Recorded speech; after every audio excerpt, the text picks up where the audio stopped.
¿Qué tal? Esta es la segunda parte del serial de 3 del terremoto que viene. Estamos con el doctor Carlos Valdés. Oiga, doctor, ¿cuál es la diferencia entre temblor y terremoto? ¿Es realmente lo mismo? Para nosotros sí, los dos términos significan movimiento de tierra.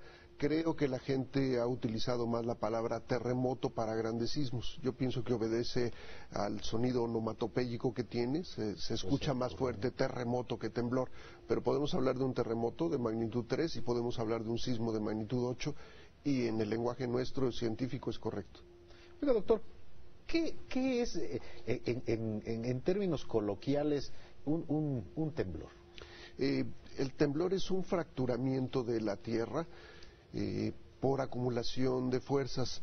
¿Cómo nos podemos imaginar que eso sucede? Si tomamos un lápiz entre nuestras manos y lo comenzamos a doblar y a doblar, cada vez que aplicamos un poco más fuerza lo sentimos en los músculos y finalmente cuando se rompe libera una energía en forma sonora y también nos transmite una vibración. Ahí acumulamos energía, llegamos al límite de resistencia del lápiz y se fractura.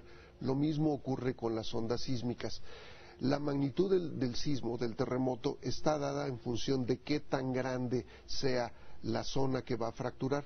No sería lo mismo tomar un lápiz que alguien nos dé una pluma de metal, por ejemplo. Claramente sabemos que tenemos que aplicar más fuerza y que el sonido o la vibración generada cuando se rompe es mayor. En el caso del sismo, el área de ruptura que se encuentra por debajo de la superficie es la que determina el tamaño. Estamos hablando de dimensiones grandes. En el caso del sismo del 85, esta zona de características elípticas tenía una dimensión de 150 kilómetros a lo largo de la costa y cerca de 80 kilómetros en dirección hacia el interior de la Tierra. Se generan estos fracturamientos, se producen varios tipos de ondas muy particulares, unas que se llaman P primarias, que son muy rápidas, con velocidades de hasta 7 kilómetros por segundo. A esa velocidad de aquí de la Ciudad de México a Cuernavaca tardaremos en llegar entre 10 y 12 segundos. Vienen las ondas S o secundarias con velocidad a la mitad de las otras, 3.5 kilómetros, y después vienen unas que son muy importantes que se llaman las ondas superficiales. Como su nombre lo indica, viajan por la superficie y ya no es un solo pulso, es un tren de ondas, son las responsables por vibraciones importantes y son las responsables, por tanto, de los daños que se provocan en algunas ocasiones en edificaciones. No todos los sismos son iguales, ¿no? Hay trepidatorios, oscilatorios. Sí. ¿Cómo son? Es correcto. Llamamos al movimiento que sentimos o que percibimos de oscilación cuando es lateral o de trepidación cuando es vertical. Cualquier sismo tiene los dos movimientos, pero alguno de ellos puede prevalecer. En el caso de sismos en la costa del Pacífico y que lleguen a la Ciudad de México, se ha atenuado principalmente la vibración en dirección vertical y sentimos entonces principalmente un movimiento de oscilación, un bamboleo de los edificios. Si estuviéramos cerca de la zona epicentral, por ejemplo, cerca de Acapulco y que el sismo se haya presentado cerca de esa población, podemos percibir un movimiento también de carácter vertical. Los edificios son más susceptibles a daños provocados por movimiento de oscilación. A un edificio lo podemos cargar con muchas cosas y va a aguantar, pero cuando lo empezamos a empujar lateralmente podemos desgastar sus uniones, la unión entre las columnas y las losas, y eso puede provocar que estos edificios se dañen o se colapsen.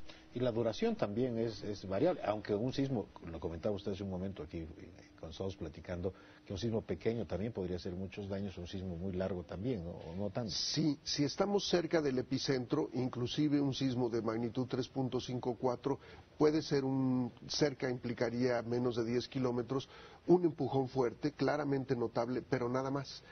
Un sismo grande, de gran magnitud, no solo va a empujarnos una o dos veces, sino nos va a empujar muchas veces, va a durar un minuto y medio. Esto es lo que puede afectar también otra vez a las edificaciones. Estas están bien construidas para soportar un empujón 2 o 3 veces, pero cuando ya sometemos a esta edificación a un movimiento de vaivén que vaya 40 veces, comenzamos a tener estos desgastes. Entonces la duración en ese caso es importante y también la fuerza con la que desplazamos estos edificios. El sismo del 85 en la Ciudad de México fue oscilatorio fundamentalmente y además su duración fue larga, ¿no? Sí, la duración es una característica particular. Por ejemplo, aquí en donde están los estudios, es una zona dura, es un terreno conocido como el Pedregal, como duro. Y si comparamos esta zona con la zona centro, la zona blanda, la duración aquí del sismo percibida por el ser humano pudo haber sido 40 segundos, y en cambio en la zona centro hay gente que habla de que lo pudieron sentir claramente por 1 minuto y medio, y estamos separados 20 kilómetros. Esto tiene otra característica, estamos hablando de la diferencia de suelo, un suelo duro con un suelo blando. Entonces, esto va asociado a la intensidad. El sismo tiene dos características: magnitud e intensidad. Magnitud es la energía liberada en el epicentro, y la intensidad es los efectos que tiene ese sismo. Como ya lo dijimos, aquí el sismo en esta zona dura es menos fuerte, menos intenso, por así decirlo, comparado con la zona blanda, en donde su intensidad es mayor, su duración es mayor, y puede entonces generar mayores problemas también. Se miden en escalas, la escala de Richter, por ejemplo, ¿no? ¿Esa es la más usada? La de Richter es la magnitud, se mide en números arábigos, por eso hablamos de cifras decimales: 8.1 el sismo del 85. La escala de intensidades, conocida como la escala modificada de Mercalli, se mide en números romanos. Sabemos bien que los números romanos no tienen puntos decimales. Sí. Entonces, esa podemos nosotros darle un rango.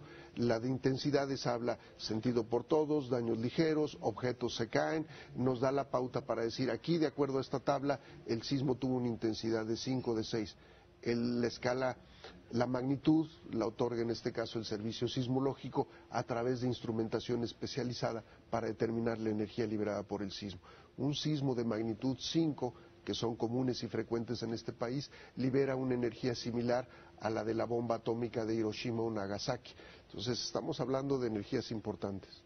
Doctor, le agradecemos mucho su participación en esta segunda parte del serial Los Terremotos. Gracias por acompañarnos, y estaremos en una tercera entrega hablando de qué hacer para prevenir un terremoto y cómo podemos cuidarnos nosotros mismos.